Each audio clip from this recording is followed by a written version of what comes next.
Welcome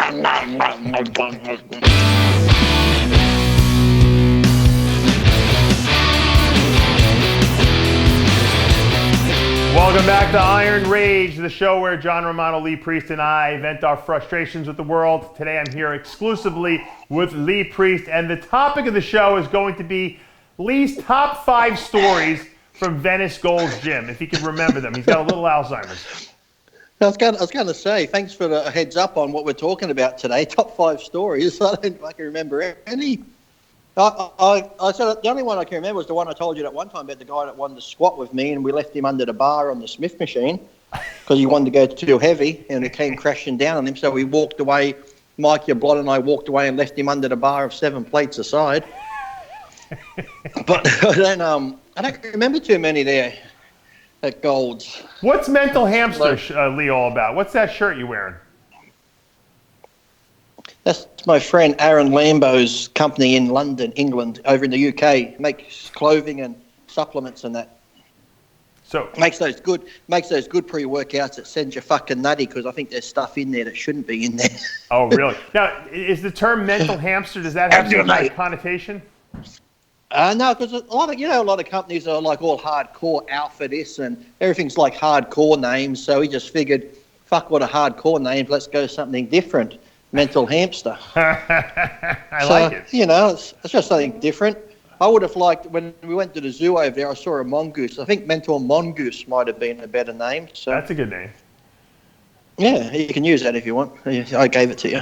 You know, because I breed snakes. You know, I'm always buying reptiles. You know, to feed them every week. That would be that would be a great name for like a reptile, of like a snake. A rodent breeder. Mental Hamster. Yeah, I was just saying, who owns snakes? What sort of idiot owns snakes? And then when your producer told me you do, well, that fucking answered that question.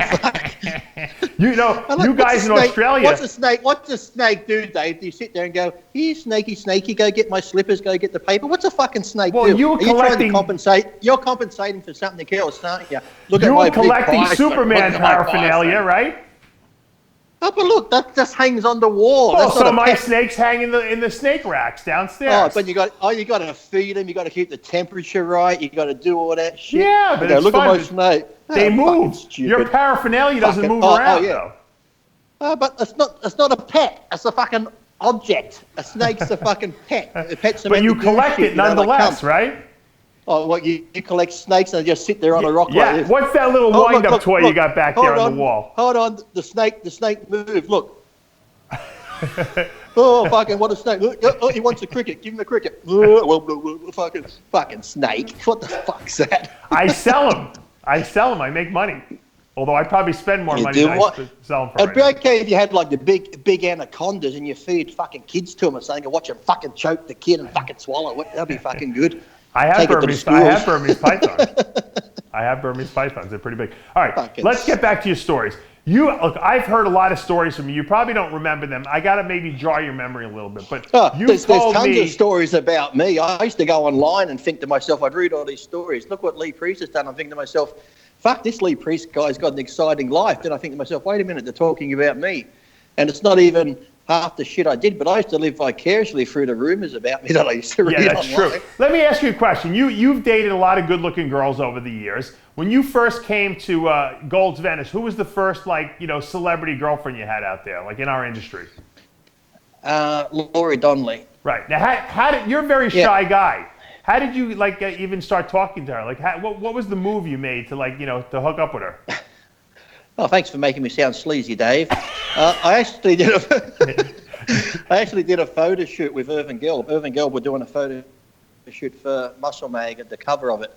So we had this photo shoot all day, and at the end of the photo shoot, I said, this one I was living at Ed Connor's place. I said, would you like to come back and I'll cook you dinner? So she came back and I cooked the dinner, and that was it. That was it? And then, I think she was dating Mark McNally at the time down there in Costa Mesa and stuff, and they broke up and stuff, and we got together. We were together for a couple of years, got engaged, and then don't know, we somehow broke up. But yeah, that was the first one I was with.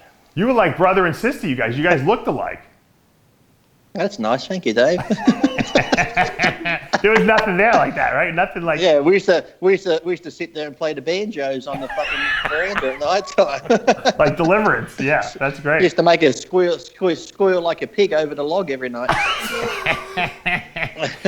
Now, when you date someone who like lives right there in Venice with you and everything, and then you break up, is that awkward? Like how do you deal with that? No, because she lived down in Costa Mesa, so that was still like a 40-minute drive. So I didn't really see her much after we broke up because I was up there in Venice and that. And, right. Yeah, but when you talk about girls in the industry, I only really dated her and Adela and then Kathy. Kathy got married, yeah, but Kathy was up in we met online, just chatting online. She was living in Canada at the time, and then she moved down from Canada to be with me. But then there was Adela. That's the biggest mistake there. And I'm not saying Adela was bad, but I left Kathy to be with Adela because I thought the grass was greener, but that's never true. Trust me there. So I still regret that, hurting Kathy's feelings, leaving her to go to Adela. She was very devastated. And so that was probably my biggest mistake in bodybuilding, doing that. But I've never heard you actually admit that you made a mistake. That's pretty interesting that you say that. Yeah, I told that to Kathy because I don't know what I was going through at the time. Must have been something I just wanted to change, and I thought when I met Adela and that, and sort of broke Kathy's heart to go to her. So that's probably if I had a regret in bodybuilding, that would probably be it, leaving Kathy to go to Adela because it hurt Kathy so much. So she couldn't understand why I was leaving, and I just sort of packed up and left, and she was devastated at the time. So yes, that was a pretty bad thing to do. So just remember, the grass is never greener. There you go. Lee Priest actually showing remorse. That's pretty impressive, I got to tell you. Now, I am human. Now, what was the best Joe Gold story you ever had? Like, because I mean, you trained at World Gym where there was no music being played. I mean, you kind of like left the Venice Gold scene and you went to World. Well, some of the best Joe Gold stories I wouldn't be able to tell you. Well, that's what I want to hear. I want to hear one we haven't heard, like a controversial one. I can't. Well, now, some of the Joe Gold and Arnold stories, I can't tell yet because, Joe Gold's passed on, but Arnold hasn't. Could be like a fucking Harvey Weinstein. You never know.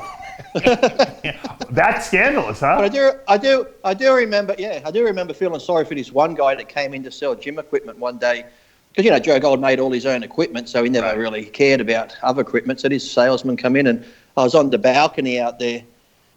And he calls me, opens the window and says, "Fat boy, come in here." So I walk into the office. He called you fat boy? And he always called me fat boy. I go into the office and this guy had this piece of equipment. It was just like a handle going across, a bar going down, and on the bottom it had this like step curve like that. So really all it was you stand on it and just do calves on it while you hold on to the handle here like a bike handle. He's like, "Fat boy, hop on that. Tell me what you think of that." So I hopped on it because this guy had been in the office for half an hour giving Joe this sales pitch, and Joe must have been in a good mood to just let this guy bullshit on for that long. Right. So I hopped on it, going up and down, and he goes, "Now, would you use that?" I said, "No, probably not." So he turned straight to the salesman and goes, "Get your fucking piece of shit and get the fuck out of my office." That's the way Joe was. As I walked past the guy, I went, "Sorry." I wonder if you would have said it was good if you would have kept half an hour. Probably, Joe, probably not. He probably would have said, "You're an idiot, fat boy," and still take a piece of shit and get out. So, what does he know he's talking about? I think Joe was just being amused by this guy trying to get this sales pitch on gym equipment because I think this guy didn't really know who Joe Gold was and that Joe made all his own equipment. Right. So. Have you ever seen Arnold and Lou Ferrigno train together? Not train together, but they used to train in the gym at the same time, and they'd always have a go at each other because Ralph Moller would be in there and would be in there, and they'd always have their little things going back and forth. Like I said, it used to be I was training with Roland Kickinger at the time, and Arnold would yell across the room, "Hey, Roland, why is the shorter guy always want to train with the taller guy?" and all this sort of stuff. Then I'd yell back, "Why is the shorter guy always stronger than the taller guy?" and that is like, "Oh, very funny, very funny." So, but so Arnold could get ribbed. He didn't mind getting ribbed a little bit by you guys? No, he would always. There was like at the time I was getting ready for another show. I was doing tons of because there was 2 leg extensions side by side. I think I was getting ready for one of the Ironmans, and as I was doing the extensions, Arnold was doing them beside me, and he pulled them across, and he pulled the leg of my short up and goes, "Don't you think you've done enough?" And I ran across and I pulled his leg of his shorts up and said, "No, I think I should keep going." So they would always rib on each other. Like I said, that time when I was doing all that stuff, the cardio and killing myself, and Arnold and Eddie Giuliani just stood there going, man, why are you doing it so hard? Why are you going so hard for? And I just stopped and I looked at them both and said, yeah, I don't know why I am, because in the end I'm going to look fucked like you used to. And they just looked at each other and they started laughing. Now, Arnold's pretty good. He could always have a joke, and that's why in the mornings, like I said, when you went to World Gym, you'd always have that nice big car space down there where Joe Gold made that big elaborate fucking marble thing for Arnold with his name in it, and then in the mornings we put flowers on it like it was a fucking gravestone to him. He'd come upstairs all pissed off. So, yeah, but no, you could always take a joke. That's why it was funny when he got into politics, because you'd still joke around in politics. Sure. So, Let me ask you a question. That wasn't PC when you're in politics. Yeah, yes. Well, I think nowadays it's the politicians who make jokes and can make the people laugh probably do the best. I mean, Trump that's how he got elected, basically. Making fun I think what people want, I notice here with politicians too, it's like people just want you to be honest and be yourself. People can see through that bullshit, and people come from money backgrounds and have people in their pockets paying for their votes and shit. I think if you're just down to earth and you come across like you're just one of the people, that's what people want, because they want someone in there who represents them, who's like on the same level as them. When you come in there and you've got all this money backing you and you're trying to tell people how they should live and what they should spend their money on, when you're a multi-millionaire and you don't know what it's like to fucking struggle in life, people are like, well, fuck, you're not one of us. You don't understand the hardships we're going through. And sadly, that's what a lot of politicians are like these days. They try and say, well, this and that. And I know here they're trying to tell people they can live on $17 a day. People are like, what the fuck, $17 a day? You're making $400,000 a year and all this sort of shit, and you're trying to tell us we can live on $17 a day? It's like, get a grip. But Lee, do you really want the guy that you go drinking with at the bar to run the country? Do you really want the guy that you go drinking with to kind of, take the tumor out of your brain? Don't you want people that are a little better than you doing those jobs? No. I do. Look. I don't want Joe the bartender fucking taking my inoperable brain tumor out. Well, fuck. Well. A doctor's a lot different to a politician, fucking Dave. Come on, it's like they can be smart. Do you want a guy who's got $10 million in the bank running the country, or do you want a guy who's got 50 cents to his name running the country? 50 cents, because then they're in there for the job, not the fucking money. But can they do the job? That's the problem. Oh, fucking your pet python could do the fucking job. These fucking dickheads do. Fucking hell. But the thing is, it's like, They just get in there and they forget that they work for us. They're, public servants. They work for us. Our tax dollars pay them, and they forget that. We had our guy here who was the Premier of New South Wales. He was in there for 1 year doing the job, getting his fucking $400,000 a year. Then after a year, he goes, I'm going to leave this job because I want to spend time with my family. But while he was in as politician, he was doing all these fucking backhand jobs for the banks. And as soon as he leaves, saying he wants to spend time with his family, he now works for the bank for $1 million a year. Plus, he's getting his fucking pension on top of that. So they're all cunts. Like I said, I don't like terrorism. Terrorists that go in cars and blow up innocent people and all this sort of shit. But if a terrorist wants to hop in his car and drive into Parliament House, go for it. All right, let me ask you another question about Venice. You lived with Paul Dillette a while, and I've heard, I've never seen Paul train, but I heard rumors that the guy would do 10, 20-pound dumbbell curls, and he had 24-inch arms. Is that true? Yeah, he'd do them strict, though. He'd get the concentration happening, but... How? Yeah, I never Is that really Paul true? You'd always see Paul, he'd always chew on his towel, have his towel in his mouth, and just be going sort of light doing stuff. It's like I said, when we used to get ready for shows, I'd come home from doing cardio and Paul would be on the couch with the air conditioner blasting. He's like, son, what are you doing? I said, cardio. I said, aren't you going to do something? He's like, not me, son. He's got his arms like this. He always talks because he goes, not me. He goes, I just take some more clenbuterol. And he just fucking lays there. Then he's like, fuck, it's hot. It's hot. And then, he wouldn't like to do cardio. But then I used to have fun with Paul because, those Edamons cakes that were fat-free? They came out. Yeah, but they're still high in carbs. So every week we'd go buy this big cake. I'll have one and he'll have one. And as the contest got closer, I'd put them on the fridge. And because he'd never get up early, I'd get mine and go put it out in the garbage. And he'd come down for breakfast. He goes, did you eat your cake? I said, yep, I ate it.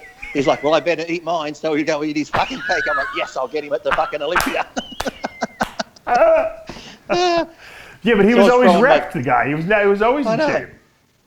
Oh, he was always fucking super ripped and stuff. Yeah. And then I used to like Paul because that's when Body Alive was on the main street there in the Hot Skins on Main Street. Right. And Paul hated doing washing, so every day after the gym, you'd see at the end of the week, if you went to his boot when he come out of goals, he'd undo his boot of his car, take his top off. He had all these fucking clothes in there. He'd just toss them out and then go to Body Alive and get new clothes because he hated washing. Oh, really? And they would give it to him? What, was he sponsored by them? Yeah, so they just keep fucking giving him Hot Skins and Body Alive clothes, and his fucking trunk was full of them, so.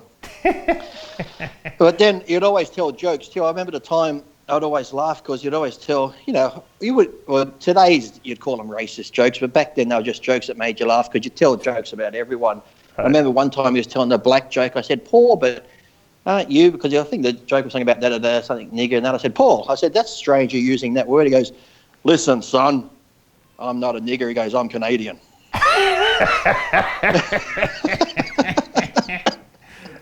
I said, oh, there's a difference, is there?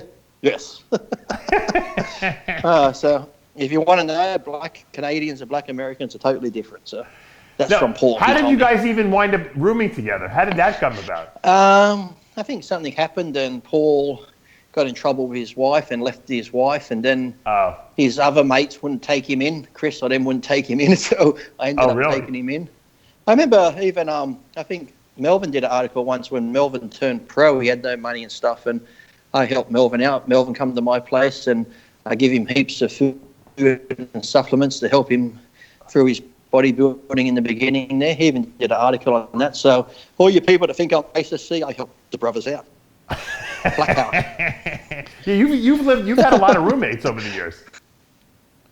Yeah, Mike Yablon. I had Mike Yablon, and then I've had Dillette, and then Kurt and I lived together. He won the California, that Kurt. He had a body similar to Flex, Kurt Miller, coming up. Right. But yeah, I've had a few come and go, but generally I live by myself. Then I had like different girls come and go at the time, so, it was a headache. Let me ask you this question. I live by myself. I always hear about different guys that had fights in Gold's Gym, or there were like always like people like warring with each other. Did you ever have any like physical altercations with anyone? No. So the only thing I ever had was between Chris and I at that time when there was some rumor going around about Chris, and I asked Lonnie Tepper. I said, this can't be true. I said, this silly thing I heard about Chris, and somehow by the time I got back to Chris, I was the one that started the rumor. Oh, really? So I was sitting at the firehouse eating like this, and all of a sudden, my food gets taken away. I'm like, what? He's like, what's this? I fucking hear about you spreading this rumor. I'm like, what? I said, that's not how it went. So I told him, but he was yelling at this point, what the fuck, you fucking that? And then his other parents sitting around with their kids are like, oh shit, it's going to be on the minute. But he sort of calmed down, and then later on we spoke on the phone. It was all cleared up, but that was the only altercation. No, I don't. I think people that look for fights, I've got friends here in Australia that every time they go out, they get in fucking fights. I said, you must go looking for it because, fights don't happen. The last fight I had would have been, I think at school, we have different groups at school, and this one kid comes up and goes, I want to fight you. I'm like, I don't even fucking know you. Why would I want to fight you? He goes, doesn't matter. I want to fight you. So we went into the toilets. This whole group of guys comes in the toilets. They lock the toilet doors, and before I could turn around, he's got me in a fucking headlock heading towards the urinal. I'm like, fuck. So I got out of the headlock. I stood up and punched him in the mouth and knocked his tooth out. And he's like, stop. And that was the end of the fight. So, so it's like, you always you're 1-0. You're 1-0 in your fighting career. That's right. It's been a few years though, but it's like I said, we always laugh, Aaron and I, because even when I did the expo over there at Body Power, there's so many comments online. We're coming down to meet you guys. We're going to punch you and this sort of shit and blah, blah, blah. It's like, I said, after all the years of getting threats online, I've never had one person yet come up there to the expo and really try and have a go at you. So it's like, if you're going to, I always find the people who want someone don't normally go ahead and say it out loud. If you want to get someone, you just go and fucking hit them. So it's like, be like an assassin saying, Dave, at fucking 10 o'clock when you leave your house, I'm going to fucking shoot you in the head, so you better watch out. It's like, you don't go putting it online, the stuff you want to do.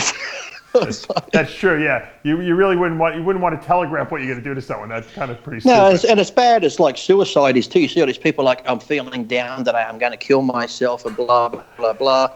I've had a few friends that did sadly kill himself, and like I said, one guy, we went out for dinner that night and he was happy as anything. He's like, Lee, I'll see you Wednesday. We'll train. We'll do this and do that. After dinner, he went home and killed himself that night. So I always find the people who are really depressed, yeah, they never say they're going to kill themselves. They don't put it on Facebook saying they get attention. I'm going to kill myself, for attention. The only people that do it, just like you said, they seem happy.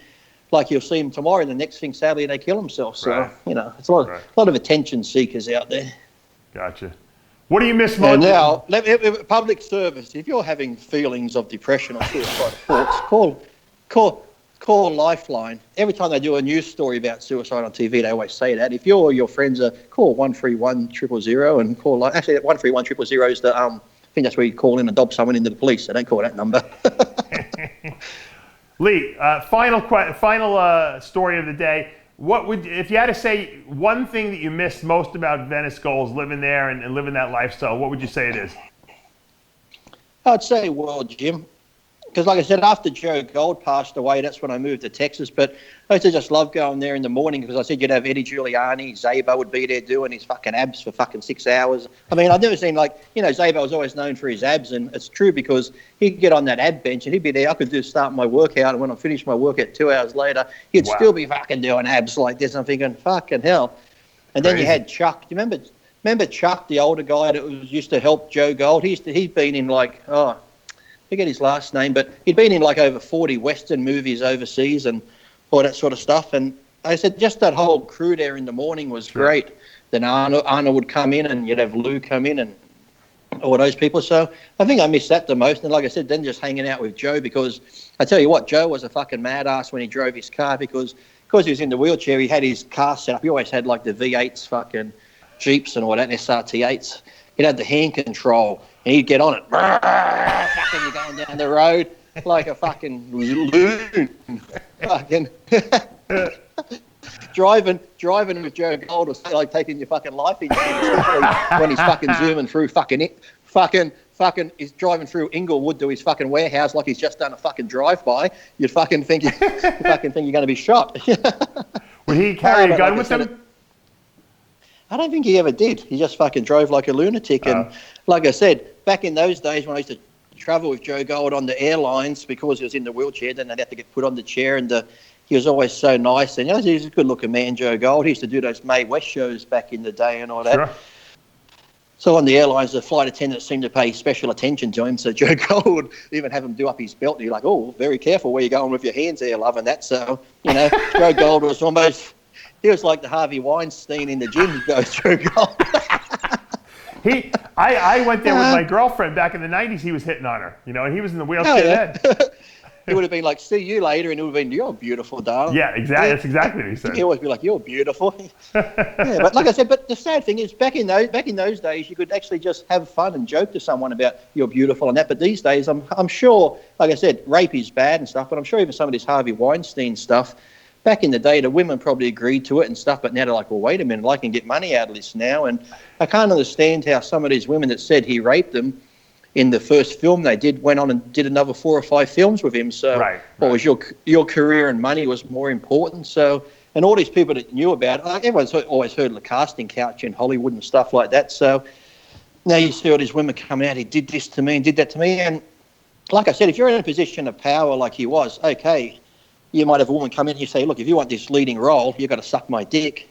I'm sorry, but if you agree to it, that's not sexual assault. That's you being a whore wanting the fucking role, and you fucking sucked his dick. Now you can't go back and say he made me do it. He gave you the choice. As wrong as it may be, you took his cock in your mouth and got the role and you got an Academy Award for it. So shut the fuck up, It's like, he gave you the choice, It's like anything. If I say, here, suck my dick and you can do this and you do it, well, hey, I'm sure there's people out there in this sport that have sucked dick for less. So, what can you say? I got a plastic trophy. Woo! Fucking whoopie-doo. Wise words from the mental hamster himself, Lee Priest. Exactly. Guys. And the old saying goes, Dave, to get ahead, you got to give it. Need I say more? Dave Palumbo with Lee Priest for another installment of Iron Rage.